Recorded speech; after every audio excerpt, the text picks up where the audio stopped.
Assalamualaikum warahmatullahi wabarakatuh. Pertemuan kita kali ini akan membahas mengenai tendensi sentral atau kecenderungan memusat. Tendensi sentral adalah suatu angka atau nilai yang menjadi pusat dalam suatu distribusi. Jadi biasanya tendensi sentral ini adalah nilai-nilai yang terletak pada kelas yang berada di tengah-tengah distribusi. Ukuran tendensi sentral ada 3. Yang pertama adalah mean. Mean atau nilai rata-rata adalah jumlah nilai-nilai dibagi dengan jumlah individu atau banyaknya orang yang mendapatkan nilai-nilai tersebut. Lalu yang kedua adalah median. Median adalah suatu nilai yang membagi frekuensi distribusi data menjadi 2 kelompok yang sama besar. Jadi bisa kita sebut juga median adalah suatu nilai yang membagi 50% orang pada kelompok bawah dan 50% orang pada kelompok atas. Yang terakhir, ukuran tendensi sentral adalah modus apabila dia ada 1 atau mode apabila dia lebih dari 1. Modus merupakan nilai yang mempunyai frekuensi tertinggi dalam suatu distribusi. Berikutnya kita akan membahas satu persatu mengenai ukuran tendensi sentral. Yang pertama adalah mean atau nilai rata-rata. Rumus nilai rata-rata adalah sigma X atau jumlah nilai dibagi dengan sigma F atau jumlah individu. X notasinya adalah seperti ini, lalu diberi garis di atas, ini dibaca X bar. X bar adalah nilai rata-rata dari X. Untuk distribusi frekuensi tunggal, kita tinggal mengalikan antara nilai X dengan frekuensinya, lalu kita bagi dengan jumlah frekuensi. Kita lihat contoh.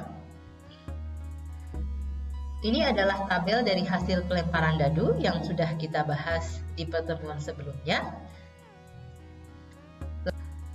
Lalu kita kalikan nilai X dengan frekuensinya. Kita buat satu kolom lagi di sini yang merupakan kolom F dikali X.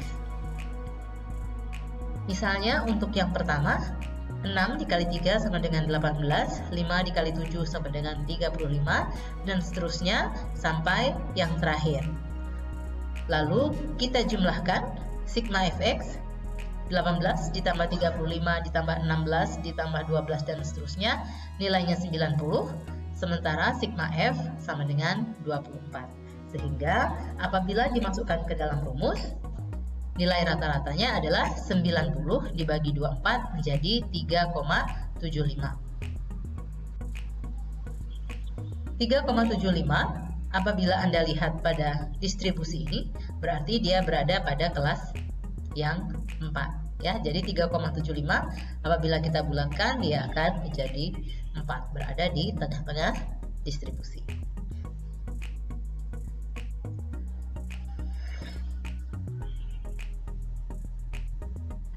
Sehingga kita bisa mengatakan mean atau nilai rata-rata dari 24 kali pelemparan dadu adalah 3,75. Berikutnya kita akan mempelajari bagaimana cara menghitung nilai rata-rata pada tabel distribusi frekuensi bergolong. Yang perlu kita ingat, yang pertama bahwa untuk menghitung kita tidak bisa menggunakan interval kelas. Jadi yang kita lakukan adalah kita harus mencari titik tengahnya terlebih dahulu. Ketika titik tengah sudah diketahui, maka perhitungan selanjutnya sama seperti ketika kita menghitung distribusi frekuensi tunggal. Misalnya seperti ini, kita kembali ke tabel nilai IQ 100 siswa. Ada interval kelas, jadi kita tidak bisa langsung menggunakan nilai ini.